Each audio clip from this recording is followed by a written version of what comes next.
SEMI India, IESA, our industry partners KLA and Applied Materials and FOC. I welcome you all to the KLA problem statement webinar for the Semicon India Hackathon, organized as a part of Semicon India Hackathon. So this hackathon has been designed to inspire India semiconductor talent by providing participants with right opportunity to work on the challenges presented by leading semiconductor companies like KLA and uh, Applied Materials. So this hackathon is organized by SEMI India, ISA, KLA, Applied Materials as industry partner, VIT Vellore as our academic partner. So today's webinar will introduce the first set of the problem statement presented by KLA. In this session, will help you understand the industry context, technical requirements, expected outcomes, evaluation parameters, submission requirements. Before we start, a few instructions to participants. So you are requested to keep your microphones on mute. They are currently disabled. If you have any questions, put it in chat box. The Q&A session will be taken once the expert is done with the explaining the problem statement. So the Q&A session will happen at the end of the webinar. And we encourage everyone to stay until the end of the for this webinar, because this is a very important session. Submission instructions are very important. Now I take pleasure to introduce our today's expert and speaker, Mr. Akshat Singh. Akshat Singh is a senior analyst in algorithm development engineering at KLA India, where he develops next generation artificial intelligence and machine learning solutions for semiconductor inception and process control. His works spans advanced computer vision foundation models, and high performance AI systems that improve the defect detection accuracy while reducing dependency on large label data sets. Um, and we and he will be the expert as evaluator as well as a mentor for this problem statement from KLA. And we are delighted to have him today with us to present the KLA's problem statement and guide participants through this entire journey of the hackathon. Thank you, Mr. Akshat. Thanks for joining. And now the stage is yours. You can start with your presentation. Thanks, Saurabh, for the introduction. So let me just share my presentation.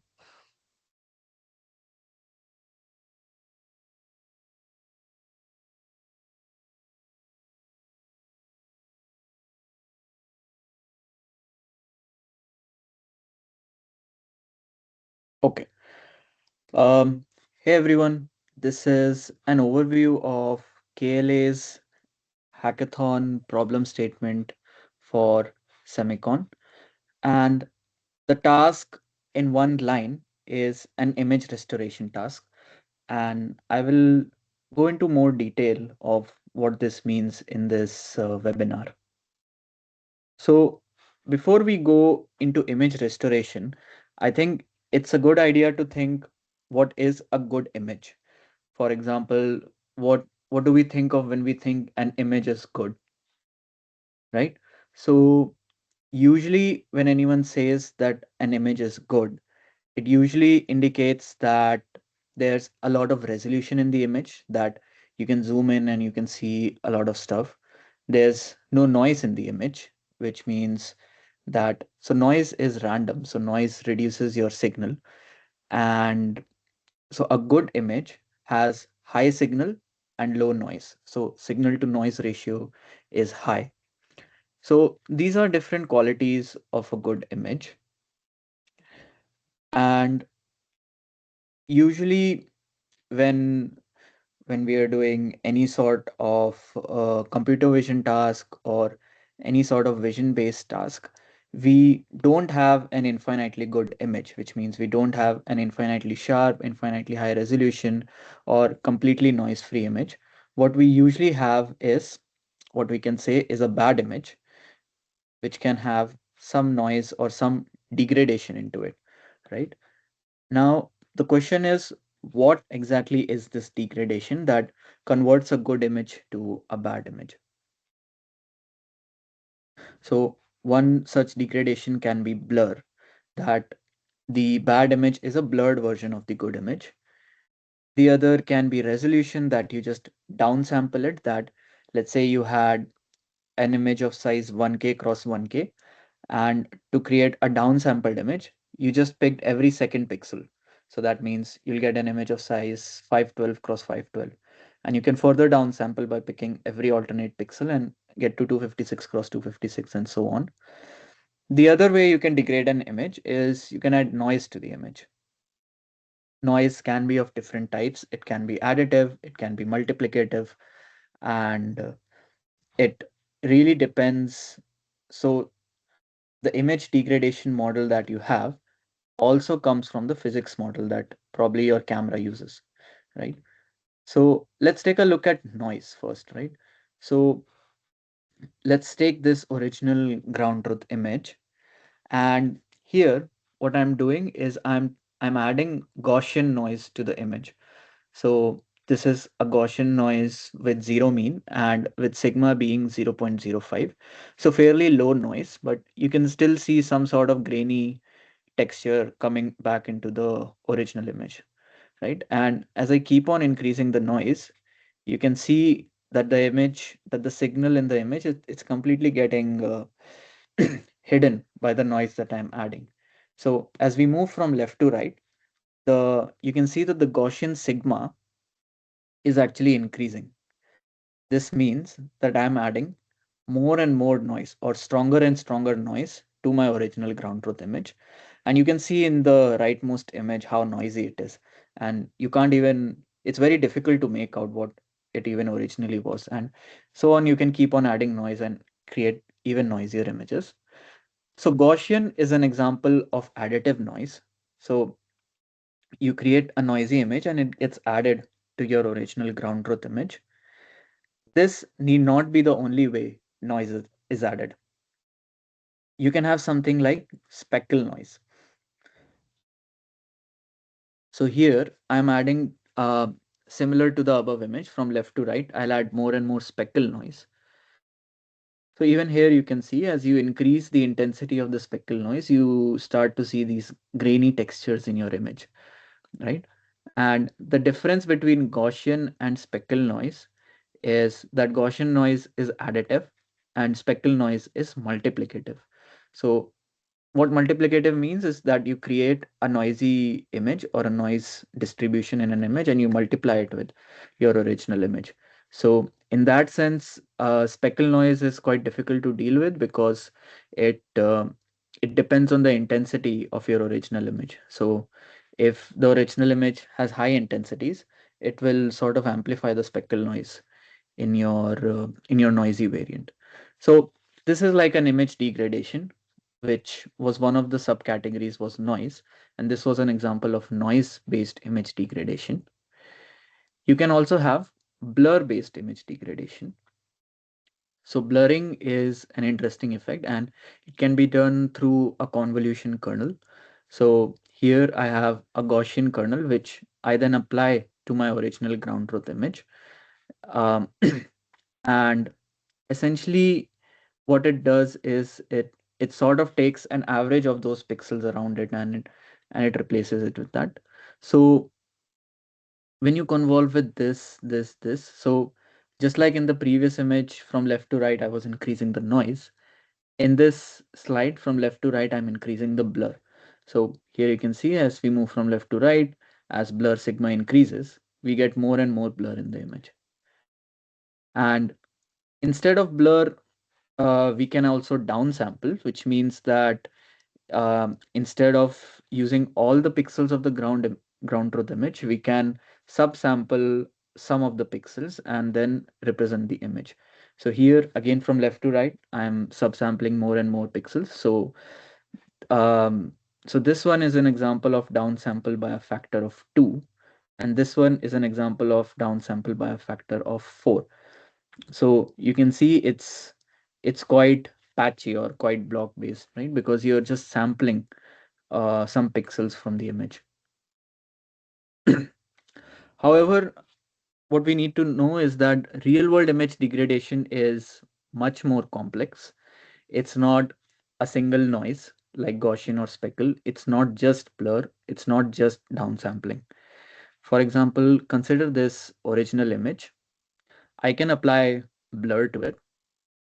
I can add speckle noise to it. I can add Gaussian noise to it. And then further, I can do 2x downsampling. So my original ground truth image, which looked something like this to start with, ends up looking something like this, right? So this is a much more complicated image degradation model where you're adding different types of image degradation one after the other. And one thing to note is that this image degradation of blur, noise, downsample, they may appear in any order in any real world scenario. This order is not something which you should really read too much into, and this image degradation can happen in any order. So what exactly is the hackathon task? So now we know what image degradation is. Let's come back to the hackathon task. So the hackathon task is uh, okay. So before the hackathon task, let's first again look at image degradation. So image degradation, we have speckle noise, downsampling, and additive Gaussian noise. Do not read into the order of this noise because you'll get misleaded. The noise can happen in any order. The image degradation can happen in any order. So in the data set that you'll be given, you'll have bad images, and the hackathon task is to learn the AI-based transform to create a good image from a bad image. And to do that, you'll be given you'll be given train and test data to train your AI models on top of this good image and bad image pairs, right? So I'll repeat this once more. We have an image degradation model which creates a bad image from a good image. And we have these three types of specific image degradation: speckle noise, downsampling, and additive Gaussian, not in this specific order. So once you do this image degradation, the hackathon task is to learn the transform which transforms this bad image back to a good image, right? So you'll have this. You need to get to this somehow. And this is called image restoration, right? So once again, this is the hackathon challenge. So here I have an example of an image from the hackathon dataset. So this is the ground truth image. Once we apply our image corruption model to this ground truth image, we get something which looks like this, right? And if you plot the image intensity histogram, it looks like this. So image intensity histogram, on the x-axis, it has pixel intensity, and on the y-axis, it has the number of pixels or a density of how many pixels have this particular intensity, right? So the ground truth is this blue curve, and the noisy is this brown curve. So I mean, we can clearly see that between the range 0.2 to 0.4, there are some pixels missing from the noisy LR image, right? And this is essentially the lost signal that's there in the noisy LR image. And the goal is to learn an AI transform to go back to the ground truth. Here's one more example. After adding the image corruption model, it ends up looking something like this. We can have one more model here, right? So for the hackathon task, you'll be given paired training data. So essentially, you will be given this ground truth and noisy LR image pairs. And the task will be to train a model to go from noisy low resolution images to back to the ground truth images. And you'll also be given test data. However, in the test data, you'll only be given the noisy LR images. You won't be given the ground truth images. And your model or any solution that you come up with will essentially be evaluated on this test data. So you will run your model through this test data. That is, you'll pass these noisy LR images from the test set through your model, produce your predicted images, predicted high resolution images, and we will compare it with the hidden ground truth images, which we have internally available to us. And that is sort of used to determine how good your solution is. One thing to note here is that the test data will have some similar images to the training set. So they essentially come from the same distribution, they have the same background. However, there will also be some set of images which come from a very different distribution and they have very different background. For example, let's think that your your train set only consists of animals or some landscape scenery, while in your test set you will have landscape and animal scenery. You could also have buildings, cityscapes, some other types of structure, right? So this is like a test to this is like a test for the generalization capability of the model or any AI solution that you develop, that how good is your model performing on some distribution of images that it never saw during training. So this is an important aspect of the hackathon, that instead of overfitting the model to one particular data set or overfitting it to one data distribution, the task really is to come up with robust and generalizable AI based solutions, because um, when you're developing these types of models in the real world, you can't train it on every type of data that you will encounter. So you need to make sure that your model is robust. Now, a few things to keep in mind here is that the noisy LR images will have some values beyond 0, comma 1. So usually images are normalized to 0, comma 1 range, whereas ground truth will only have images in the range 0, comma 1. So be careful that this is a feature of the dataset. It's not a bug, since when you add speckle noise or when you add Gaussian noise, these images can go slightly out of range, right? And in the dataset, we have normalized the images for you. So it's between the range 0, comma 1, at least the ground truth. You are welcome to denormalize and renormalize as you see fit, right? But note that we have normalized it to the range 0, comma 1 for the ground truth, and somewhat between 0, comma 1, but it can be slightly outside this range for the noisy LR images. So like I said, this is a feature of the dataset, and you should think about how to use this information that you have been given rather than just clipping it to 0, comma 1.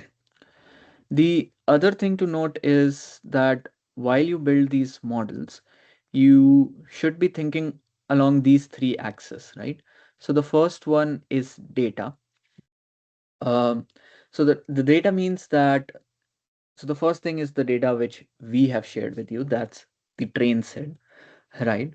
But you should really think about different augmentation strategies to increase this training data, because different augmentations help improve the training pipeline and in general help in robustness and generalization capabilities of your AI solutions. So here we have attached one such reference which you can go through. For example, for data, it's this particular survey which has image data augmentation approaches. And there's a lot of different types of data augmentation strategies which you can implement, which you can try out to see whether it helps in your performance or not. The second axis which you should be thinking along is your AI model, right? What sort of model are you using? This is not just limited to the regular two candidates that are used in vision, like CNNs or transformers. You are open to think of anything outside the box as well. And the idea is that you should be able to build a lot of priors into your model, and that can help you sort of stand out on top of just doing a normal image to image based training, right?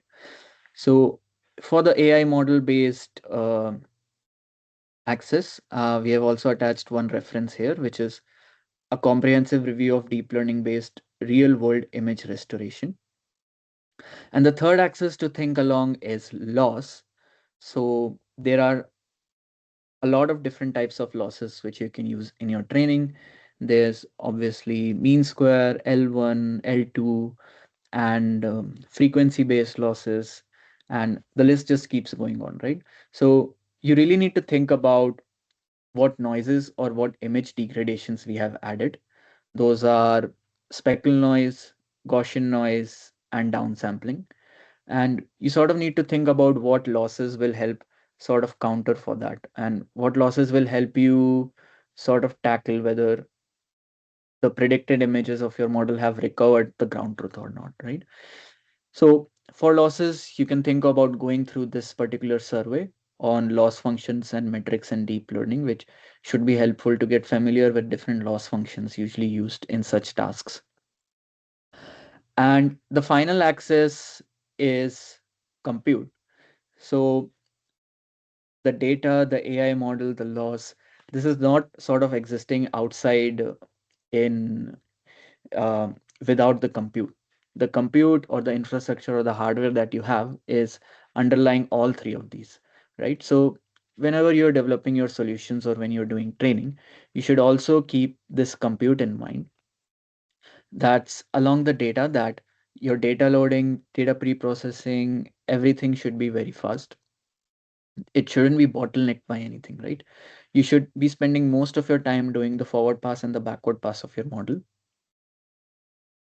If you're being bottlenecked by IO reads, by by disk reads, by data transfer, you should think of reading up techniques on how you can optimize those. There's a lot of deep learning based frameworks which already do that for you, and out of the box they provide a lot of flags. But ideally, you should think about how to make your data pipeline fast, because this is not just for deployment, right? Where you want everything to be very fast. This is also useful for training. If your data pipeline is fast, you'll be able to train more and more models. You'll be able to experiment with different models, different techniques much more and find a much better model. Similarly, the model itself is also lying on top of some hardware. So you need to think about how, or if possible, can we speed up the model itself, right? Whether there are libraries around which speed them up, whether there's some techniques which the normal deep learning frameworks like TensorFlow, PyTorch, etc. offer to speed these models up. And then again, loss, right? So if you're using some very complicated loss, and it's taking too much time to compute, can you think about replacing it with some easier version of the same loss, right? Or are you doing loss computation on CPU? Is it possible to move it to the GPU? So it's stuff like this that you should think about on all three of these axes, that it's lying on top of compute, and you should ideally try to optimize the compute as much as possible. And finally, the evaluations that we'll do will not just be based on leaderboard statistics, that is the score or the metric that you achieve on the test set, but there will also be emphasis put on each of these blocks above. So in whatever final submission you do. So whenever you're submitting code or whenever you're training code, make sure that computation and training hygiene is maintained very well, that the code is reproducible, that the code should run out of the box when you submit it, stuff like that. Yeah, so I think that is all I had for the presentation. And I think we can start taking questions now, if there are any questions.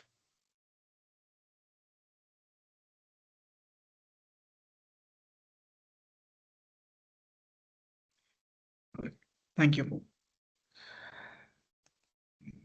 Thank you for the insightful, detailed presentation. I hope and I believe that participants much now they are much clearer with the understanding of the problem statement and its relevance to the current semiconductor requirements of the KLA and the technical expectations. Okay, so we have few questions, so we'll take. Mm, okay, so recording question you provided, no worries on that. It will be made available on the hackathon landing page. So we have question related to Dataset is also made available on the landing page. It is there in the problem statement section. Give, I'll just show you.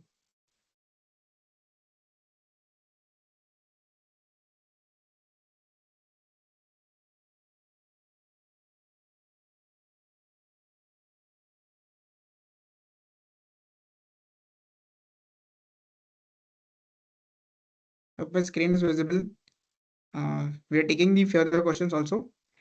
So this is our problem statement, which Mr. Akshat right now explained and talked about. Every detail is given here.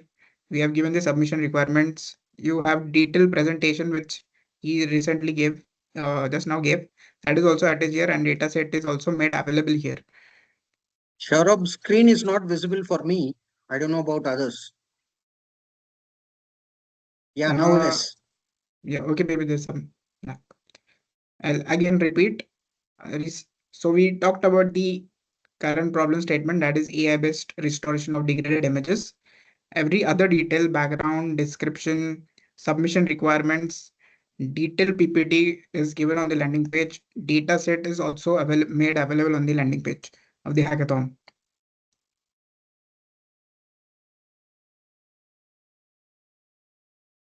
Okay.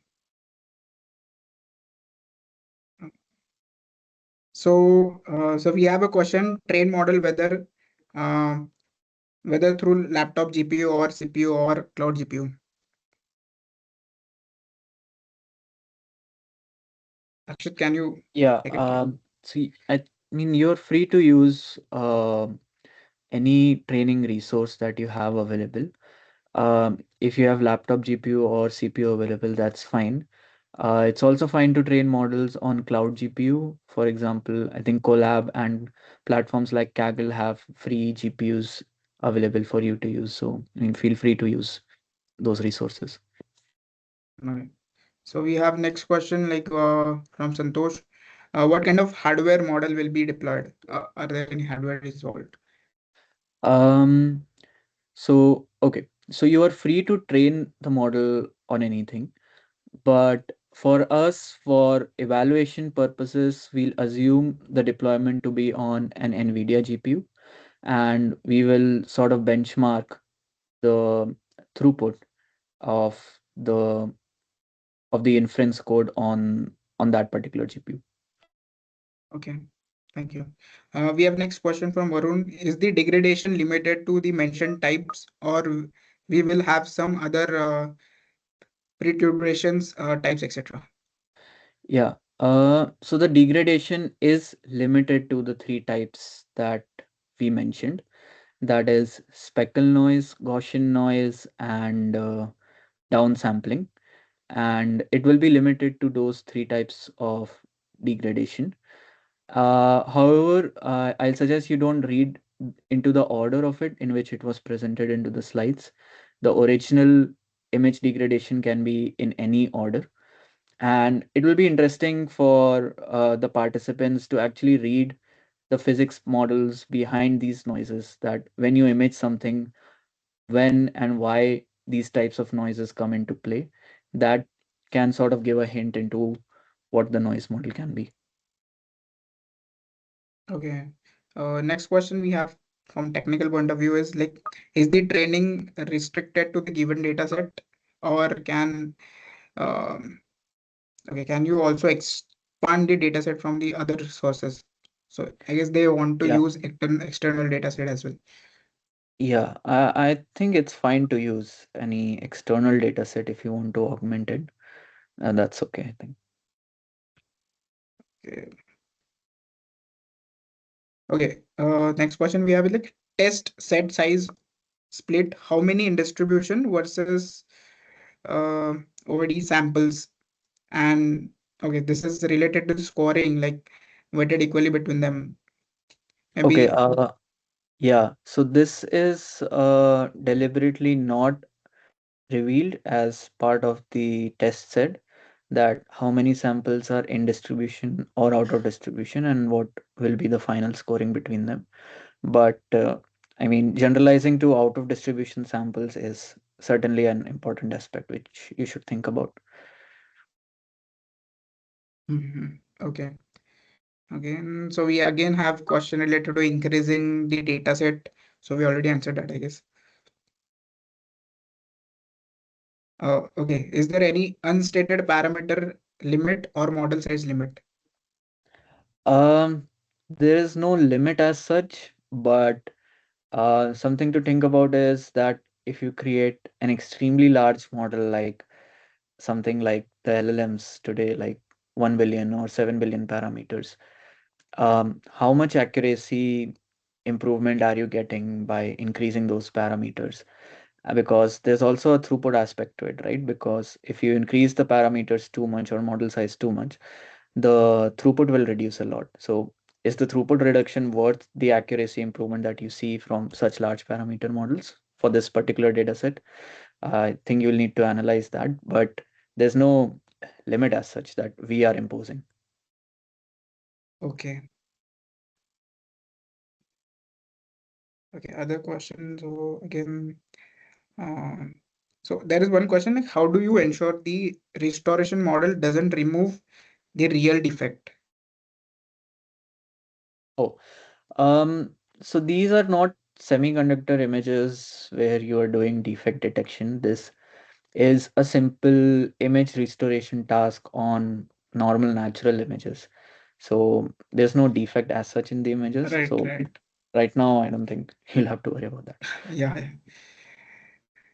Okay, so can we implement the image restoration model on FPGA platforms such as PYNQ Z2, or should the solution only target NVIDIA H100 GPU?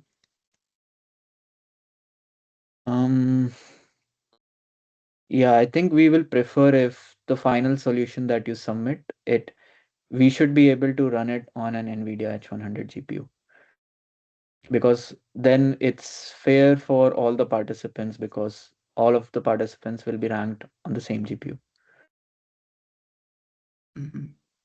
Okay. And we have questions like, since GT itself has high SNR, but isn't stated as noise free, is there a defined maximum achievable SSIM slash POSNR selling which should benchmark against? So, Yeah, we are not giving that SSIM benchmark deliberately. I think that's part of the problem statement to be find yeah, out yeah. while implementing it. I mean, no image. So the question says, I'm reading it. It isn't stated as noise free, but I don't think there's any image that you image through a camera is noise free technically. So it's really the type of noise that you're targeting to denoise, right? So you need to think along those lines. Okay. All right. So other questions are non-technical, which is not related to problem statement. So I'll again repeat like, okay, we have two hand raised. Nitish and Kumar. Okay. Nitish, Saurabh, there are questions in the Q&A also. I think you are covering chat. There is also some questions in Q&A. because I'm popping. Yeah, yeah, we have someone raise their hand. So, okay, we have,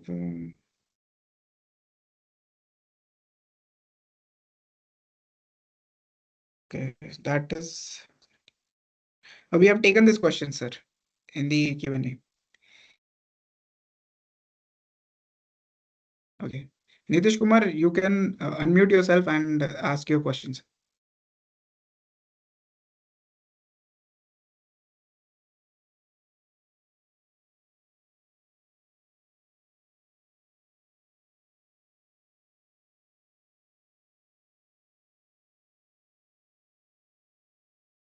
Okay.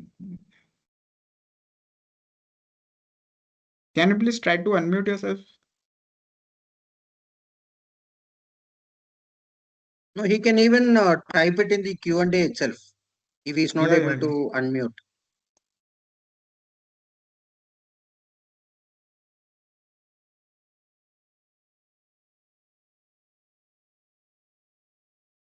Can you just okay?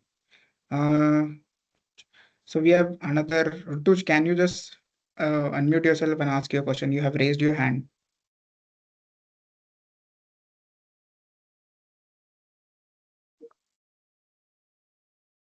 The scoring matrix is few details are given on the landing page and the problem statement PPT. So what are the evaluation parameters is already been displayed there. So you can check the landing page, go through it and submit the solution. So solution has to be submitted in the form of PPT with all your understanding details. Like what you have understood about the problem statement, what is the technology stack, how you're going to approach the problem statement. Then submit your GitHub repository, submit your models build, submit the parameters that are required, asked to be submitted or asked to be uh, uh, asked to be tested. So that has to be mentioned in the PPT as well as all your GitHub repository should have every like image files or data set that has been asked asked to you as per the problem statements, code that you have written that has to be there. So all this will be checked based on our internal evaluation criteria. The evaluation criteria are also given in the problem statement.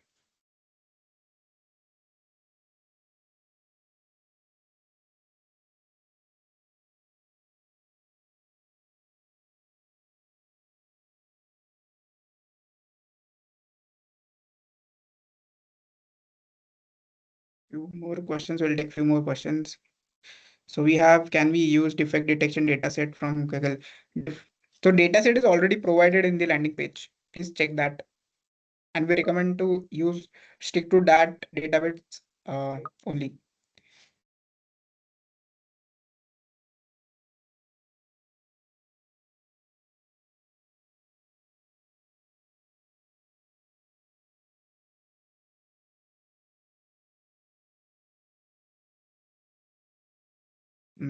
Okay, so we have question like, do we have to use a pre-trained AI model or does it has to be completely original? Yeah.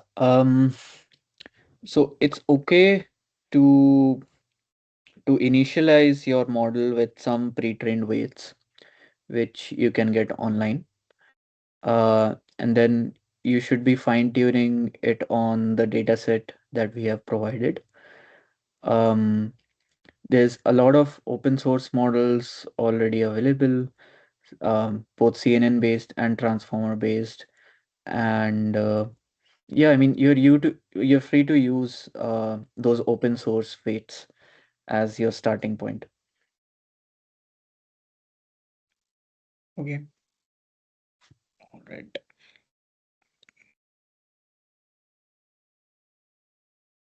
Okay, we don't see any more questions related to technicality.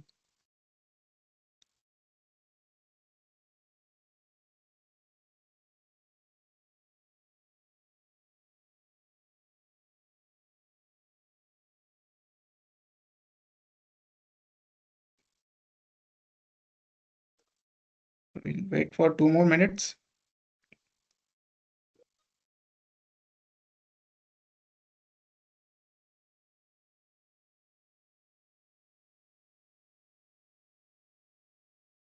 There is a question related to CNN model.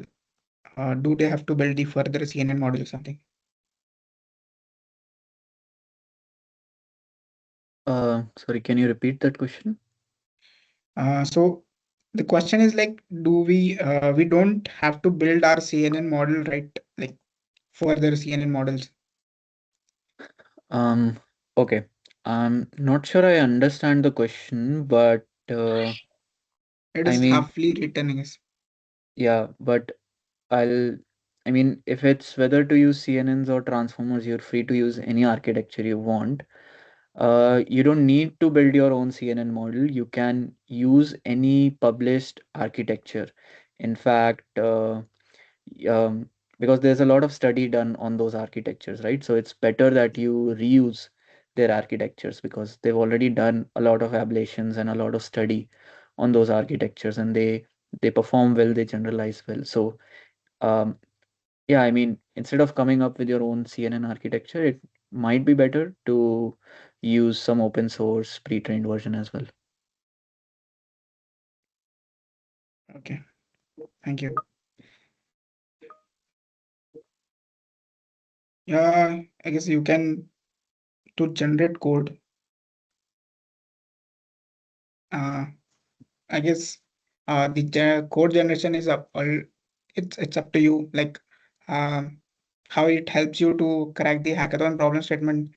That's the main thing. Uh, so how you get to the solution, that's the main thing.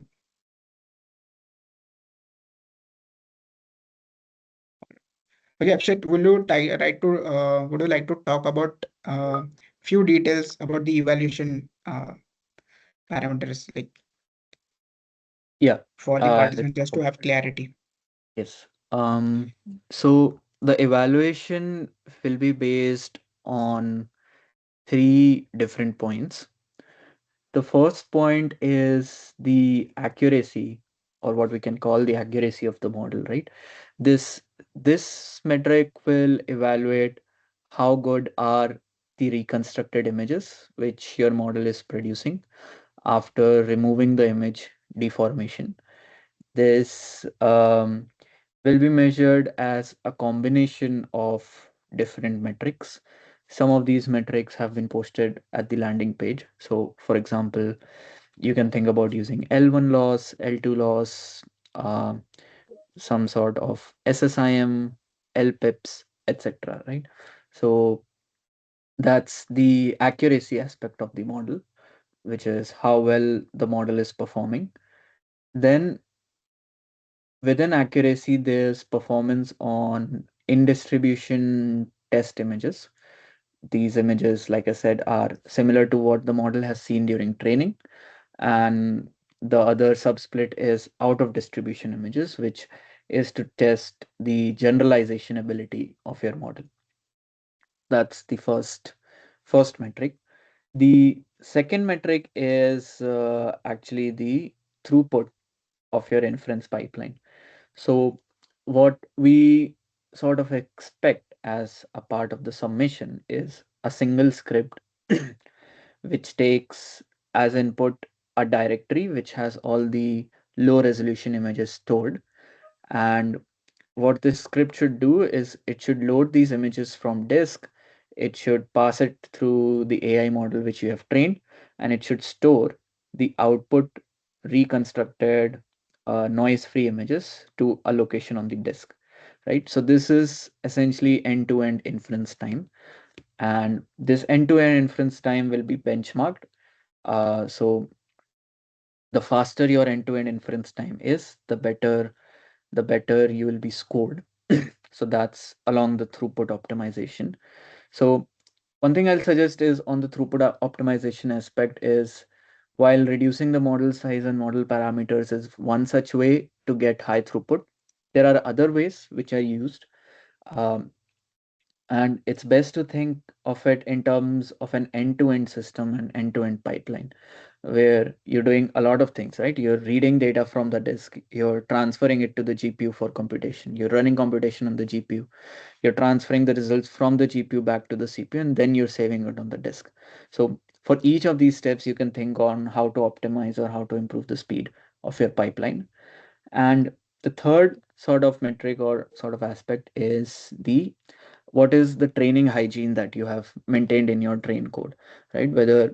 Whether you're conducting experiments sequentially in a well-defined manner, or whether it's like completely random, uh, whether you're following good training hygiene, whether your experiments are reproducible by us, or um, whether you're following standard machine learning and deep learning practices, right? Those will also be evaluated as part of your submission. So the final ranking will be a combination of all three of these metrics. Yeah. Would you like to again spotlight the important submissions? Like maybe can there are many Yeah. questions, same questions. But we'll just before concluding the session, we'll just spotlight the uh, important submissions here. Okay. So the first important submission is obviously the model which you have trained, right?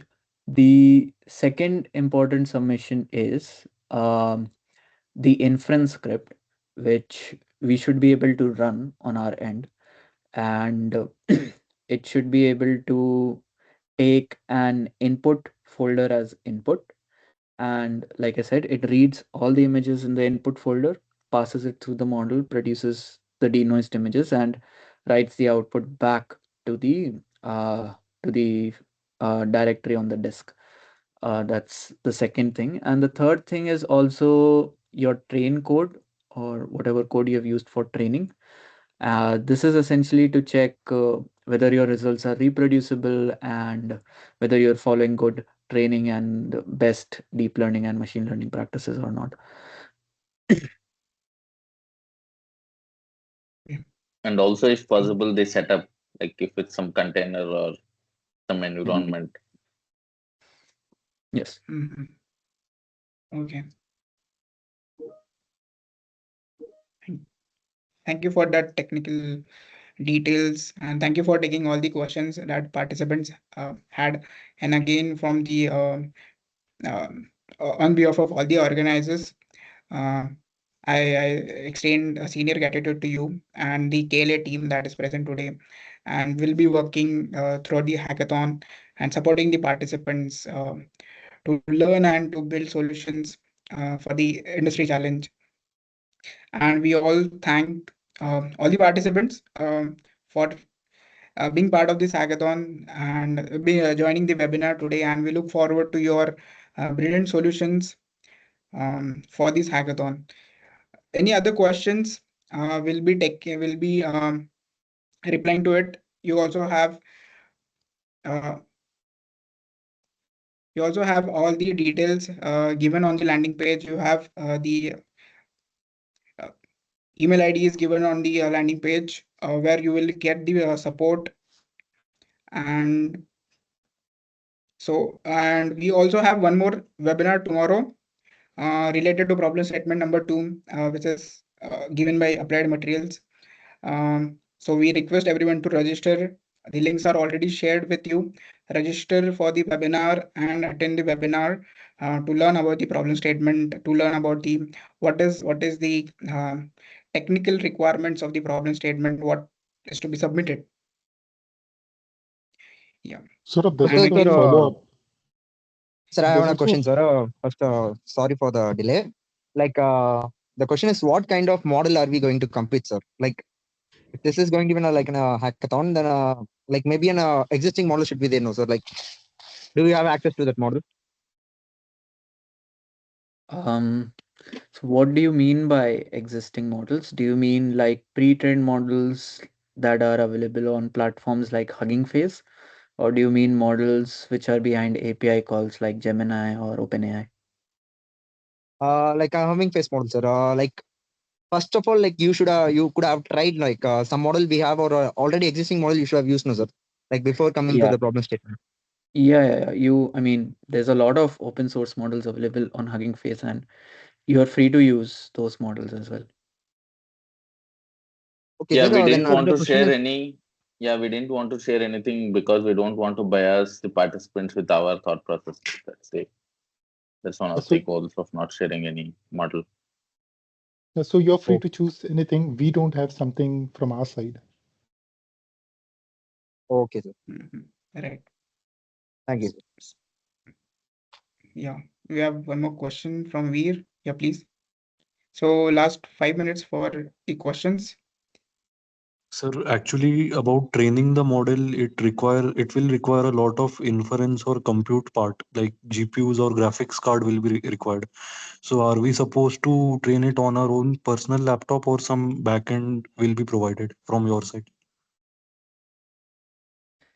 Yeah, I don't think any backend will be provided. If you have a laptop GPU, you're free to use it. There are also platforms such as Google Colab and Kaggle, which offer free GPU resources. So if you want, you can register on those websites and you can use those resources for free. Those are available for anyone to use. And sir, I also wanted to ask about last year's participant submission, if we can access their models, like who have participated in the same hackathon last year. Yeah, no, that is not provided as part of the hackathon, I think. Yeah, this is completely a different hackathon, new Yeah. hackathon, and you have to come up with your own models. That is where the you will be competing with the other teams. So that is what the challenge is.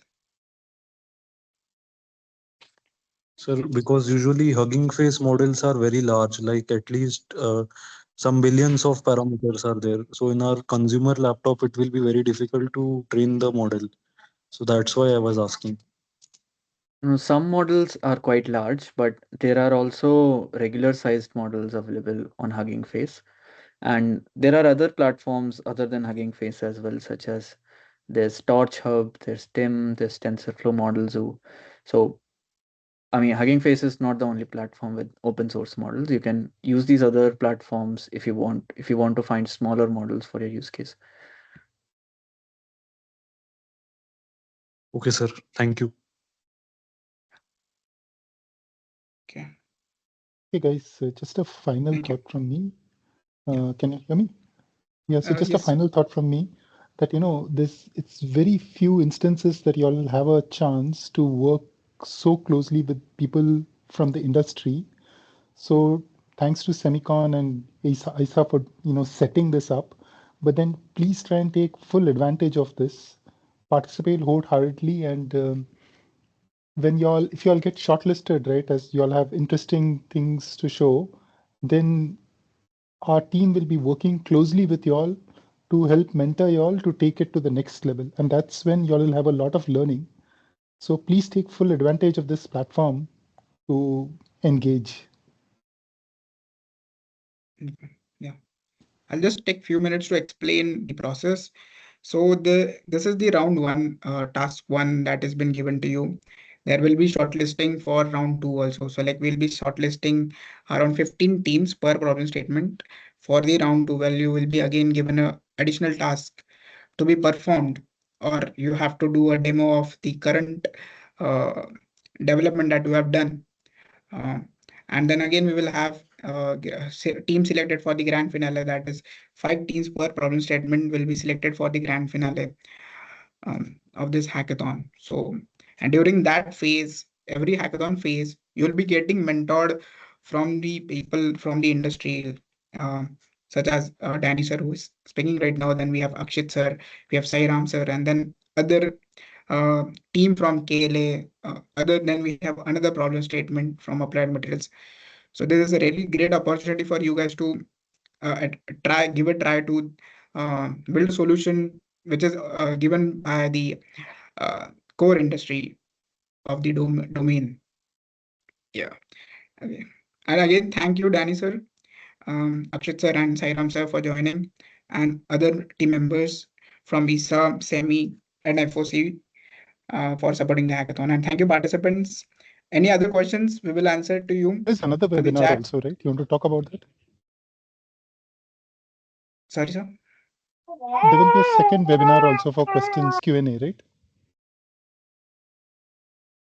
Yeah. So we will have one more session, which again will be doing it to explain you some core concept related to the problem statement, and that will also be the Q&A session where you guys are facing any issues while like developing the solution, or any questions that you currently not able to we are not able to answer, or have been missed to answer, or you have faced any issue while building the solution, that will be answered or will be guided you on that particular webinar in that Q&A session. Yeah. Okay, good evening, sir. I have a question relating to institution. Like for this hackathon, what Your voice is not clear, ma'am. Can you just type it?